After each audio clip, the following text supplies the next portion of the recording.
Welcome to the Indie Beacon Show, where readers can discover great new books by indie authors. Your host for today's show is B Alan Bourgeois. We hope you do enjoy today's show. Hi, and welcome to another edition of the Indie Beacon Show. I am your host, B Alan Bourgeois, and we thank you for either watching or listening to the show. Today we have with me Breakfield and Burkey, who has written a whole bunch of books, mostly on the Enigma series, but they also have novellas and short stories and a whole bunch of other things that we'll talk about as well. Welcome, you guys. Hey, thanks, Alan. How are you doing? Doing great. Thanks for being here.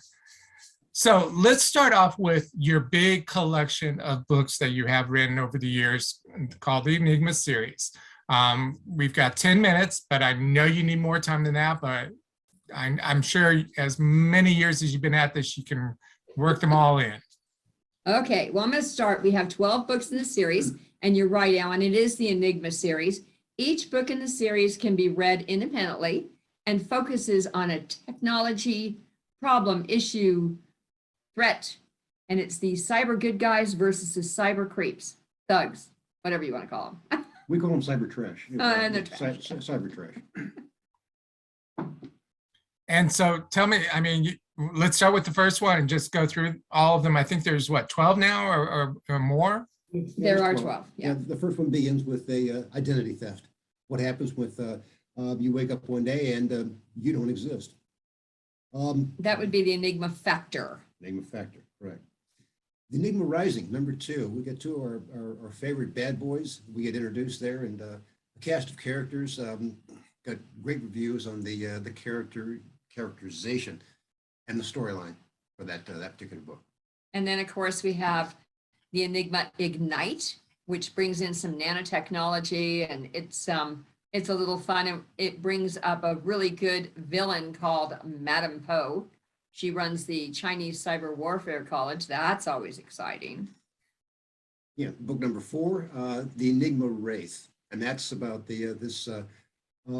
You'll recognize this as a ransomware that's built by supercomputers and turned loose in the against all works of society. So like hydroelectric dams, NATO, they're all running around saying, my computers are poisoned. What do we do? So the good guys have to come in and rescue the situation. And then we have the Enigma Stolen. And so it kind of, the best analogy has always been, you go on Amazon, you go shopping. The next time you go, they offer you 45 things because they know everything that you've been doing. So your future is stolen. And that's the focus of that particular book. In book number 6, we get into the this mad scientist kind of person. I wouldn't say he looked like you, Alan, because he has a ponytail, but you do strike me as somebody who could work as that individual. He's hell bent on re-engineering human beings to live forever. All right, now real quickly before you go in, I mean, what did I get you guys mad or something, and you decided to use me? No, you know that you're one of our favorite people. We have to pick on you. What fun would we be if we didn't pick on you, right? So that was for the Enigma Always, the living forever. You want to live always. Then we have book number 7, which is an interesting kind of, segue that we did where we created a team called the CATS team. So the CATS team is the Cyber Assassin Technology Services. They are the feet on the street, the grittier side of the cyber thugs. You can hit somebody electronically, not quite the same as going in and whacking them with a stick. And it's really about gamification, virtual avatars, played with supercomputers. You can do a lot of things with supercomputers. They're just amazing. And speaking of supercomputers, we actually have our hero, one of our heroes in this book, and his name is Ichabod. And Ichabod is the supercomputer of our group. And Ichabod is an acronym that we use, and you'll understand why as soon as I tell you that it stands for the Immersive, Collaborative, Associative, Binary Override of Deterministic Systems. So you have to say that 5 times real fast, and you say, hey, Ichabod, come on, let's go. And then we have the Enigma Broker, which is everyone's favorite way to compromise the commodities market around the globe. And, it's a matter of what technology can do to play with numbers and, maybe have oil go to countries that nothing should be going to. That kind of thing is bad. It's a way to be able to poison the supply chain so that it's like, why is the price going up when there's no reason for that? So we play with that one quite a bit. That was a lot of fun. Book number 9, The Enigma Dragon. This is a nefarious group that basically they run their illegal operations off the grid. So they have their analog mules, people delivering information so they're not tracked on their cell phone or across the international date lines or any of that kind of stuff. So how do you defeat somebody that you can't track digitally? And it's another cat's tail. And then right after the Enigma Dragon, then we come up with the Enigma Source, which is cryptocurrency, which is certainly part of the headlines that we have today. And that's all kinds of fun about who's going to control cryptocurrency, just like the headlines today. Yeah. And then in book number 11, The Enigma Beyond, this is where we get into who wins the AI wars in artificial intelligence, the domination of humans by machines that have taken over certain attributes and decision-making and cloaked so that it looks like everything's wonderful. And then the last one that's been released is the Enigma Threat. And the Enigma Threat is kind of a continuation. Really, they kind of pair well nicely with the Enigma Beyond. But it's also where we bring up the next generation of the R group, of our heroes group. And they're very young and they're being trained to combat the cyber thugs. Now, you would think from listening to that this is all science fiction, but it's really not. It's science fact. So, the thriller is on a technology foundation. And you're actually working on number 13, or are you going to call it number 14? What are you going to do with that one? That's a debate. We're actually thinking about 14. I hate 13. Elevators don't have it. Why would I? And you're hoping to have that out later this year? Yes, Yeah. Before summer, we're hoping to have it out, and we're actually have the next one, 14, roughed out as well. So with any luck, we'll actually release 2 in the series this year. Can you give us a hint as to what 13 or 14A and 14B will be?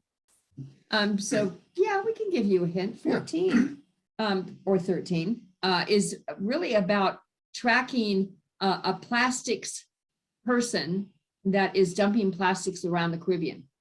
And they're doing more than dumping plastics. They're also setting up a whole business for the mafia that operates out of the Caribbean. And we bring in our favorite topic, cryptocurrency, to be able to launder illegal funds through the financial system. So it's one of the things that it's really hot topics that a lot of research that we're doing right now, how to be able to take your legal business and launder the money using cryptocurrency. So fascinating treatise, and that's some of the stuff that we're working on in background mode. And that's definitely in the news right now because somebody hacked in, was it about 3-4 years ago, stole 70 million, which is now worth 3 billion. And they got caught and all that. And they used it basically to launder their stuff. That's right. Yeah, that's right. Now, the funny part about it is, they say that Bitcoin and all the cryptocurrencies are all designed for, distributed architectures. And it looks like on the surface, you could use it for anonymous trafficking of funds. Except the one little problem is that when you put the money into that digital coin purse, that's a unique identity that goes into the blockchain that gets advertised. And that's how the federales are rounding up people like that, because they don't think it's fair for you to go steal $300 million and then have it turned into $4 billion. Right. At least not if you're not going to share. Man, I'm sure the government loves sharing. Well, that brings us to the end of this first segment. Let's wrap up. Let the sponsors do their thing. We'll be right back to talk about Out of Poland. First, Welcome to B4R.store, a bookstore for indie readers and indie authors, where indie authors can earn their fair share from the books you purchase. We have a wide variety of genres that you can select from. We also have ebooks and paperbacks. You can select authors by their first names, and we also have music. If you're interested in their city or country, we have that listed as well. If you are an author and would like to be on our bookstore, we have 3 options for you. There is a small minimal charge, or you can join our organization at authorsmarketing.org and learn how to better market and sell yourself. That is B4R.store, a bookstore for indie readers and indie authors.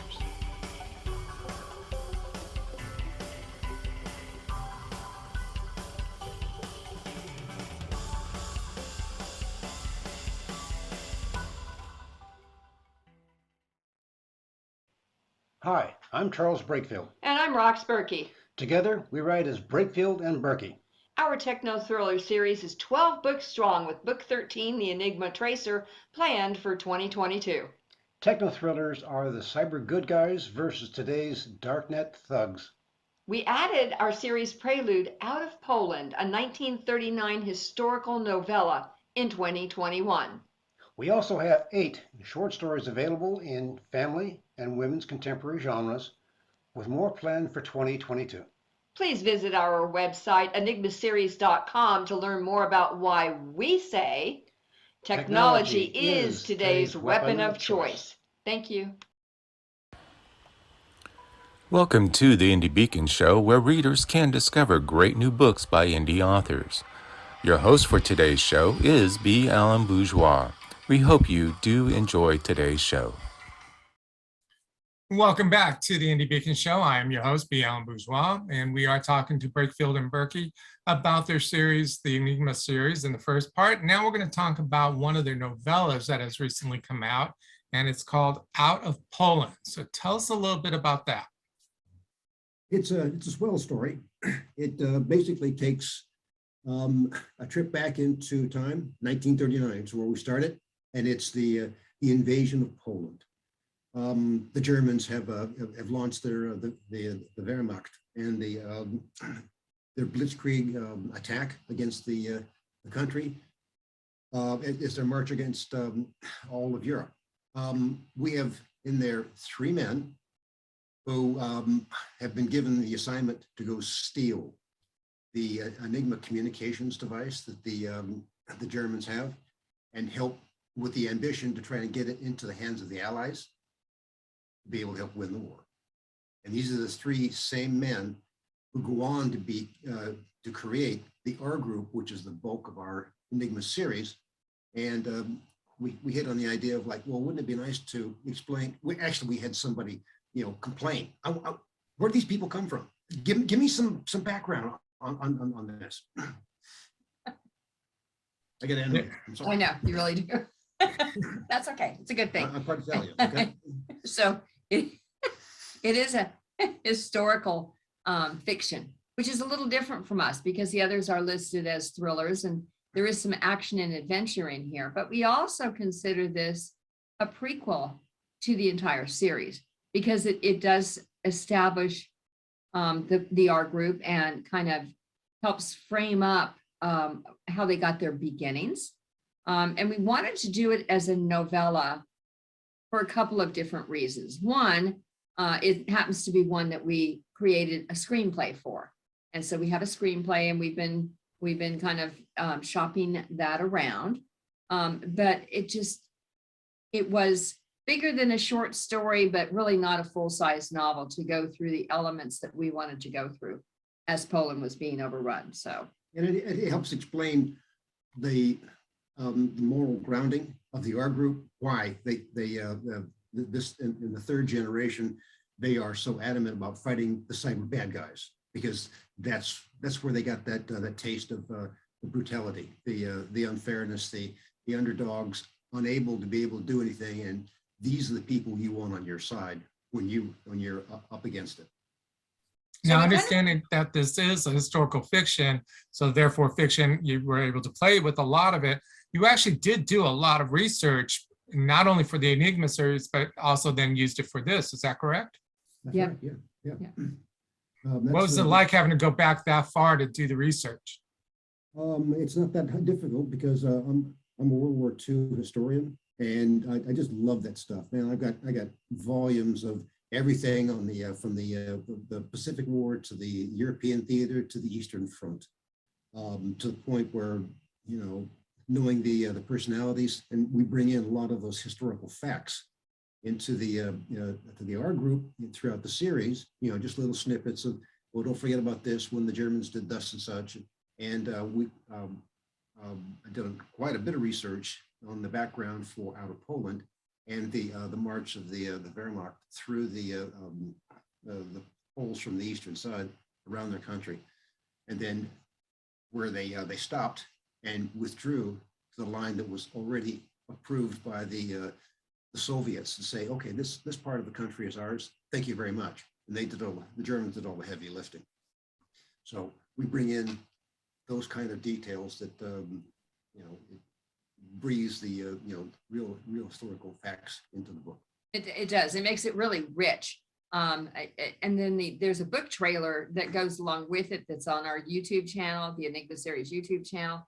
And it is chilling because trying to capture how that period of time felt, it was something that we really wanted to do when we wrote the book and the screenplay. But we didn't live in that time. So it took us a little extra to be able to weave that into the story and make it effective. And I think it's effective, and the feedback has been good on it. Yeah, a lot of people have enjoyed it. Now you have, if I remember correctly, a replica of what an Enigma machine looks like or was. And it's not small, like a loaf of bread. It is much bigger than that, but it's not as huge as one of these supercomputers from the 50s either, correct? Yeah, that's right. No, it's really, you know, it's kind of compact. It can fit in a backpack. Okay. And do you have pictures of that on your website? The Enigma series, yes, we actually ran a video on it. And so it's on the YouTube as well as being on the website. Now, there were actually the Enigma machines themselves. There was probably 10 different varieties that were created throughout a 10-year time, 11-year time, something like that. Yeah. And the one that the Germans used was more compact. And then each branch of the service had their own version of it. So, it's because it was that versatile, and they believed it was you were unable to decrypt their transmissions. They didn't realize that we had the Brits and the Americans had actually broken it by 1942, when we were reading that most of their communications off and on. What's really interesting about the Enigma machine, and people often forget this, it's still the forerunner for the computers that we use today. So something that was that size, that did that encryption, really kind of kicked off the original, you know, computer industry, as it were. So. Yeah, because there's mathematics that were involved in creating it and deciphering it. That's right. Cool. We have just a couple more minutes left of this segment. I want to touch upon the fact that you also have a whole bunch of short stories. You've published a book of short stories and things like that. So tell us a little bit about that. Well, let's start out with the anthologies that we've been part of, which of course are part of Texas Authors and Authors Marketing. We've gotten some short stories in there from an anthology perspective, which has been a lot of fun. We also got together and teamed up with some other authors and have done a couple of anthologies that way. But we do have a collection of really good short stories that Charles came up with that idea. So yeah, so their backstories, their characters that people wanted to know more about, and so it's like okay, they don't really fit in the main story. So we build a short story around them to give that, you know, that character depth to go along with it. And it's kind of a fun exercise because it gets you into a, you know, 7,000 to 8,000 words and, or 15,000, depending upon what kind of character we're trying to go through. And it adds that extra complexity that we can't really get into the main books, but they're fun stories. And they have a life of their own. We've got about 8 of them at this point in time that they got their own covers. They're all parked out on in usual places for purchase, and They're only in ebook though. The short stories themselves are only in ebook, whereas out of Poland, the novella and the main novels are all in ebook, paperback, and Audible, narrated by our most excellent narrator, Derek Schultz. Right. Well, we are at that point. We need to go ahead and stop and let our sponsors do their thing, and we'll be right back. Each and every one of us has a mission in life. Mine is to help people laugh through the good times and the bad. My name is Charlotte Canyon, and I'm an author, a speaker, and a host on Indie Beacon Radio. If you need me to speak at an event or autograph my book, you can contact me at charlotte@charlottecanyon.com. Thank you, and have a blessed day. Authors Marketing International, a membership-based organization where members learn how to better market and sell themselves. Join us at authorsmarketing.org. Marianne Fairmouth is a career consultant with 30 years experience in the national recruiting world, a multi-award-winning author in multi-genres, and a speaker that gives presentations to help you succeed.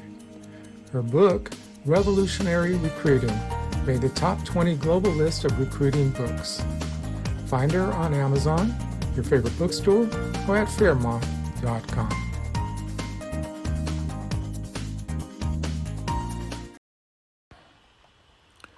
Welcome to the Indie Beacon Show, where readers can discover great new books by indie authors.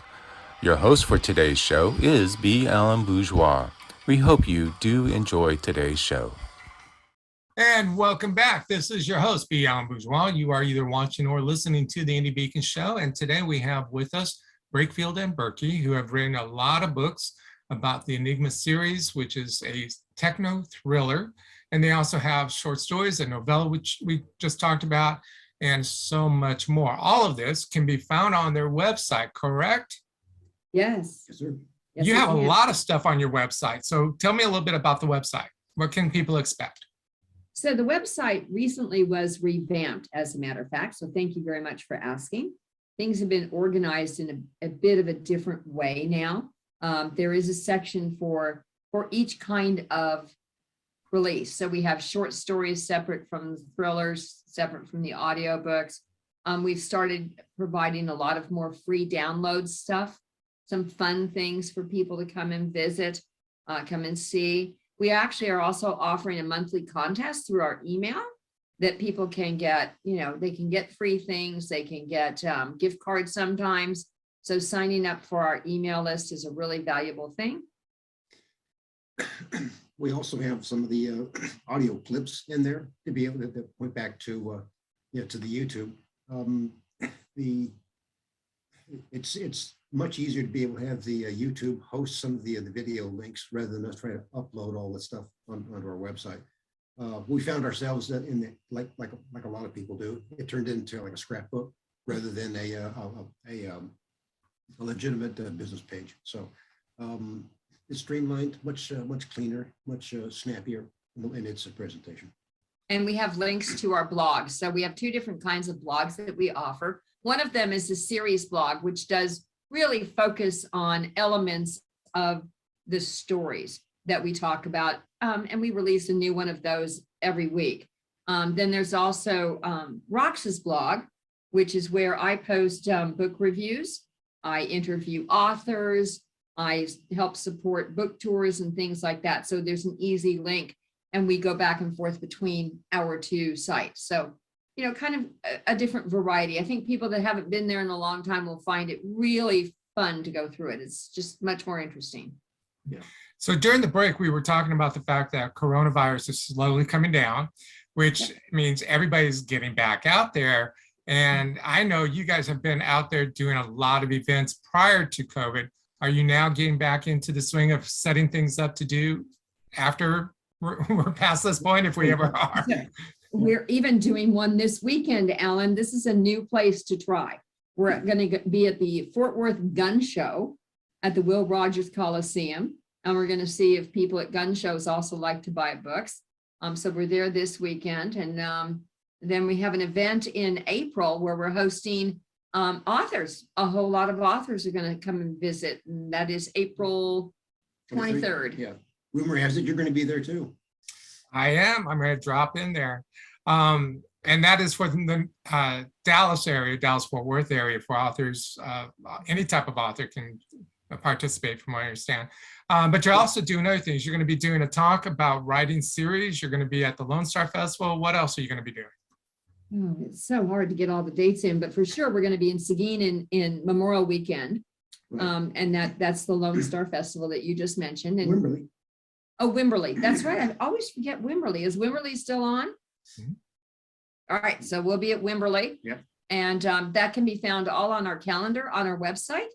Or you're welcome to email us at authors@enigmaseries.com and we will respond. Great. So we only have just a minute left, and I want to ask, either one of you can answer this. It's not no pressure on both of you. What is the word of advice you give to somebody who wants to start writing and just doesn't know how to? Start. Just start. No, seriously, you have to start someplace. The journey of 1,000 miles begins with the first step. You're not going to be perfect on day one. You'll be better every day. And it's practice. It's always practice. And then after you figure you've practiced enough, go practice again. So it's right. I mean, it's a discipline. It's not something like, oh, I'm going to go clean out the carport today and I'll write tomorrow. No. Do the writing, then go take care of the other chores, because it becomes a habit, and habits are something that you can improve upon and evolve. Even a blog, even doing a daily blog and doing that can evolve into a book at some point in time. You can select out the best part of that to do it. You can get help editing. You can get help formatting. There's lots of authors that can help with that. And I know that the Authors Marketing Guild is excellent at guiding people on the best places to go to get any kind of support from either formatting, editing, putting production. So it's doable. Yeah, we bumped into people at almost every show, and they said, "How do you get started in this?" And I was like, "Well, hey, look, I've got learn how to write, continue to improve upon that, and then start taking like Rock says." Go shop with the people at the Arts Marketing Guild, because there's a lot of talent there that will help you put that ball over the goal line. That is true.